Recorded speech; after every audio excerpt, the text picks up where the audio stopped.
só. Aprenda a fazer perguntas em inglês. Sabe para quê? Para participar da conversa ou para dominar a conversa. Quem faz as perguntas controla a conversa, sabe? Chega. Eu vou dividir aqui para vocês olharem, porque eu quero falar uma coisa muito importante. Chega de passar vergonha em reunião de trabalho, não é mesmo? Chega de vocês ficarem lá num bar, tá todo mundo conversando, contando piadas, e vocês, boiando, não sabem o que está acontecendo. Não, vamos ter uma participação ativa, né? Vamos aprender a fazer as perguntas da maneira certa. E sabe o que é muito importante na hora de fazer as perguntas no inglês? A ordem correta. A ordem correta é de suma importância. Porque no português, isso não é tão importante assim, né? Mas no inglês, a ordem dos fatores altera o produto sim, tá? Então, how to make questions, seguindo a ordem correta. Outra coisa que é muito importante na hora de fazer as perguntas é o seguinte, utilizar a entonação correta, sabe? Porque no português, mais uma vez, só temos uma entonação, aquela entonação que sobe, não é? Quando sobe, a gente já sabe que é uma pergunta. Só que no inglês, nós temos dois tipos de perguntas e, consequentemente, dois tipos de entonação. E entender essas diferenças vai deixar o seu inglês mais fluente, tá bom? Então, vamos lá. Vamos continuar aqui. Próxima tela, né? Olha aqui. Existe uma ordem específica. E eu vou começar com o verbo mais difícil, na minha opinião, na língua inglesa, que é o famoso to be, né? The verb to be. Sabe o que eu percebo nos alunos? Né? Eu acho que ele é o verbo mais difícil. Por quê? Porque ele tem 3 variações, né, no presente. When, with, you are.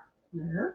Ele se move na sentença, né? Ele tem dupla função. Às vezes ele é o verbo principal, às vezes ele é o verbo auxiliar, né? E ele se move na hora de fazer a pergunta, ele vai lá para frente. Então, quando os alunos aprendem o verbo to be, e depois, no passado, ele também tem 2 formas, não é mesmo? E hoje a gente vai ver tudo junto e misturado. Eu percebo o quê? A migração, depois que você aprende o verbo to be, e vocês vão aprender, então, o passado simples de todos os outros verbos, que a gente chama de verbos regulares, os alunos confundem. O que a gente chama de verbos regulares? Os verbos principais. Comer, beber, pular, dançar, dormir. Então, esse aí, eles chamamos de verbos principais, porque há várias classes de verbos, né? Temos os verbos auxiliares. E qual é a função do verbo auxiliar? Eu sempre falo, a função do verbo auxiliar é só uma. Nos dizer qual é o tempo verbal daquela sentença. Por isso que quando a gente traz a sentença para o português, nem, na maioria das vezes, nem tem tradução. Né? A gente nem traduz esse verbo auxiliar, porque a função dele é só me dizer, é presente, é passado, é futuro, é um condicional, tá? Então, que isso fique bem simples, mas eu percebo que quando os alunos vão lá pro saem do verb to be, seja presente ou passado, e vão para ver os outros verbos que eles aprendem o presente simples, né? Ou mesmo passado simples, eles querem levar o verb to be com eles.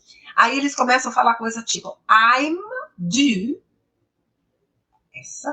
Essa construção não existe no inglês, tá bom? Então, nós vamos começar com o verb to be, porque eu quero te dar essa clareza dessa ordem. E depois, sim, nós vamos lá pro saber como é que a gente vai fazer com do, com did e com does, né? Porque no presente a gente tem 2 auxiliares e no passado a gente tem um só. Olha só, olha a ordem. Essa ordem, gente, não é assim, a ordem. Essa ordem, ela é obrigatória, tá? It's mandatory. Então, vamos lá. Eu começo aqui, olha só. Eu começo aqui com o WH. Meu Deus, o que é esse WH? WH. é o seguinte. Eu disse que tem dois tipos de perguntas. Espera aí. Então, vamos... Deixa eu colocar uma tela cheia aqui para vocês, que isso aí é muito importante, tá? No inglês, nós temos dois tipos de perguntas. Uma pergunta, que é a pergunta de yes or no. É a pergunta de sim ou não. Porque quando você é perguntado, né, para que você responda essa pergunta, basta que você diga sim ou não. Lembrando que sim ou não no inglês não é simplesmente yes or no. Você responde juntamente com o verbo auxiliar da pergunta que te foi feita, né? Are you a teacher? Não é yes, no. É yes, I am. No, I'm not, tá? Então, é assim que a gente responde uma pergunta de sim ou não, né? Do you like apples? Yes, I do. No, I don't. Dessa maneira, é assim que você mostra que você tem um controle da língua inglesa, né? Você tem, né? O inglês e flows, né? Para ser fluente, ele tem que fluir. Então, é dessa maneira que a gente responde uma pergunta de sim ou não. Então, as perguntas de sim ou não, elas têm uma entonação que sobe no final. So, the intonation, you know, it rises, the intonation rises at the end of the sentence, né? Agora, as perguntas de informação, que começam com WH em geral, né? Começam com WH, elas são umas perguntas de informação. E por quê? Porque information questions. Information questions. Porque para você responder uma pergunta de informação, você tem que dar uma informação. Olha, where are you from? Where are you from? De onde você é? I'm from Brazil. Né?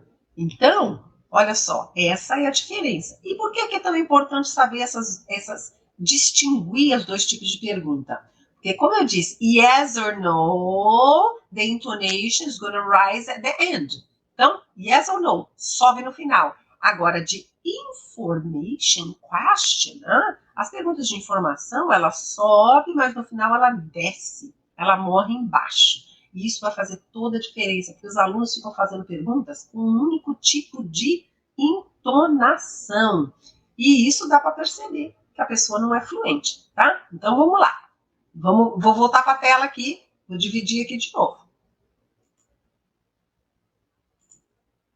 Assim, então vamos lá. Eu estou começando aqui com verbo to be, né? Então olha a ordem, como eu repito, é uma ordem que é obrigatória. It's mandatory, you need to follow, ok? Então vamos lá, começo. Se for uma pergunta de informação, o que é pergunta de informação? Começou com WH, vamos lá? Where, when, why, né?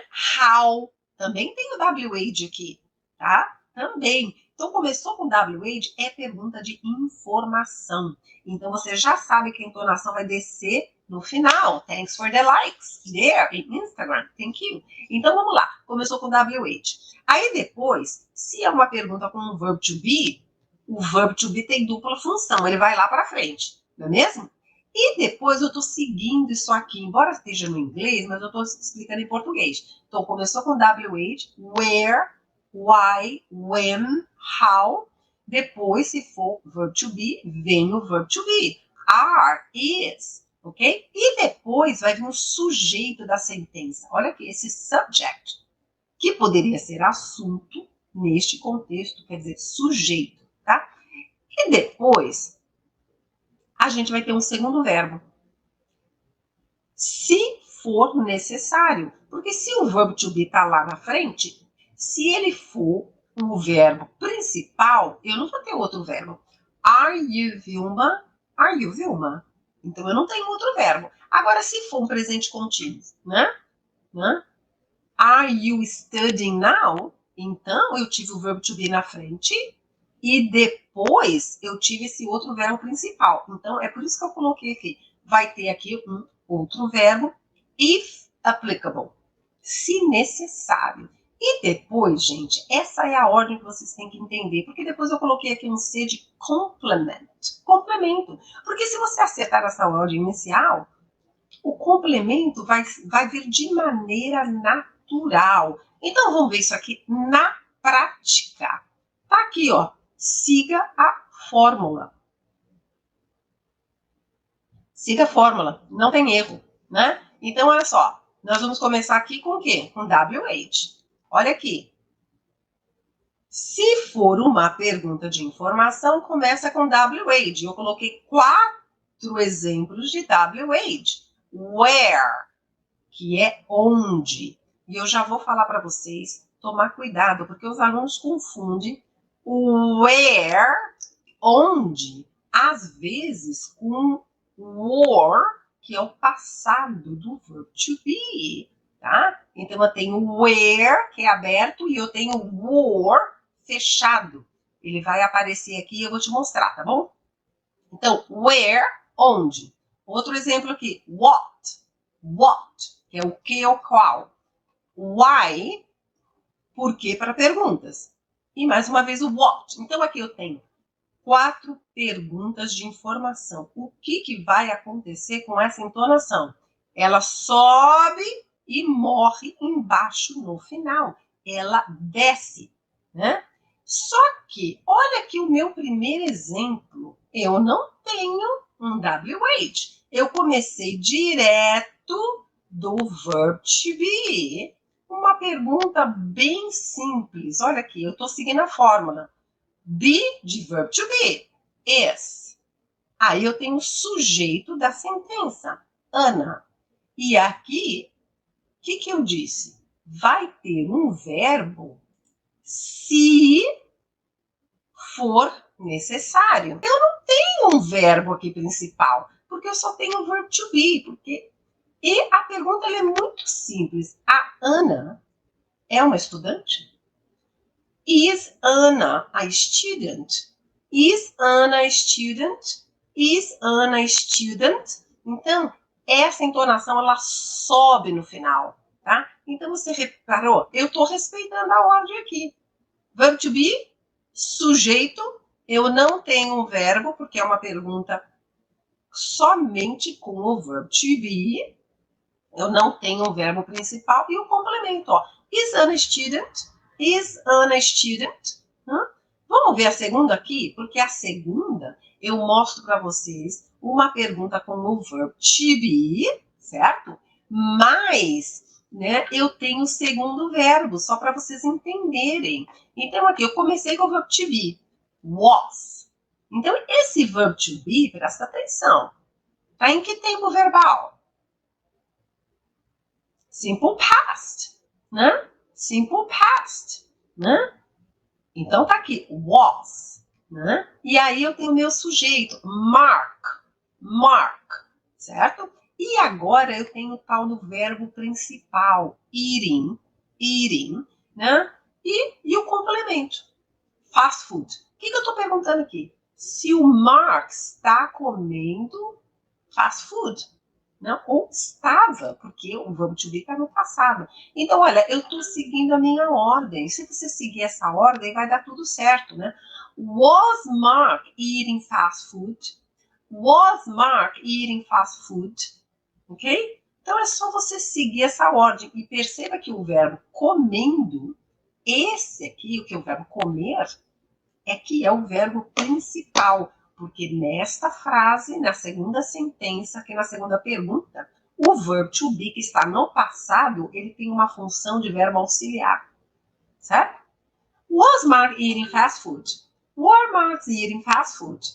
Hello there! Pessoalzinho do Instagram, né? Muito bom. Luiz, Gilson, galerinha chegando, muito obrigada. Giovana, hi there. Então, olha só. Entenderam? Então, muito importante, perguntas de sim ou não que começam com um verbo. Começou com um verbo. Auxiliar o verb to be, você já sabe que é pergunta de sim ou não. Porque as perguntas de informação começam com o quê? Com WH. Né? Então, ó, você viu as duas primeiras perguntas de sim ou não. Entonação subiu. Is Anna a student? Was Mark eating fast food? Agora vamos para as perguntas de informação. Olha aqui, ó. Eu estou seguindo a ordem. WH, where, verb to be, are. Já sabe que a pergunta é presente. Agora vamos continuar aqui. S de subject, né? O sujeito. They. E agora eu tenho um verbo principal, que é going, que está com ing, que é o gerúndio, né? E aí eu tenho um complemento, so quickly. Então, olha a minha pergunta aí. Where are they going so quickly? Where are they going so quickly? Esse finalzinho morre embaixo. Where are they going so quickly? Where are they going so quickly? Ok? Então, pergunta de informação, começou com WH, e eu segui aqui a ordem. Olha aqui, if applicable, se necessário, porque eu ponho o verbo to be no começo para fazer a minha pergunta, coloco o sujeito, e se tiver um verbo principal, que é nesse caso de indo, né, aí eu coloco o meu complemento. Então, que pergunta foi essa? Onde eles estão indo tão rápido? Where are they going so quickly? Where are they going so quickly? E agora eu vou para a próxima pergunta. WH, what? Verb to be, were. Esse é o were que eu digo que vocês confundem. Were é o passado simples do verb to be, certo? Eu tenho was e were, né? Então, cuidado, porque onde é where, né? Então aqui, what, were, sujeito you, o verbo principal talking, about, é o meu complemento, que é uma preposição. Percebam que as preposições no inglês vão lá no final da sentença. Então, what are you talking about? What are you talking about? Morre no final lá embaixo. What are you talking about? O que vocês estavam conversando? E olha, a preposição está no final. Sobre o que vocês estavam conversando, né? Muito bem. E aí, mais uma pergunta de informação. Why? Por quê? De pergunta. Verb to be, are, sujeito, you. E aí eu não tenho um verbo principal. Você viu que está em branco? Aí eu fui direto para o complemento. So pretty, so pretty. Mais americanizado, so pretty, so pretty. Então, why are you so pretty? Why are you so pretty? Why are you so pretty? Why are you so pretty? Você viu que eu desço no final. Por que eu não tenho? Eu estou perguntando aqui. Por que você está tão bonita? Certo? Porque você está tão bonita. Né? Muito bem. E a última pergunta aqui de informação com o verbo to be, eu começo com what, né? E verbo to be is. Sujeito she e o verbo thinking. Agora o verbo aqui, ele está acompanhado de uma preposição. A preposição está lá no final, porque no inglês a gente coloca as preposições no final. Thinking of. So, what is she thinking of? What is she thinking of? Yeah? What is she thinking of? O que ela está pensando. Né? O que ela está pensando. Então, o thinking, pensando, é o verbo pensar, ele está aqui no ing. Por quê? Porque aqui eu estou falando de presente contínuo. Ok? Então, olha só. Verb to be, fechamos, né?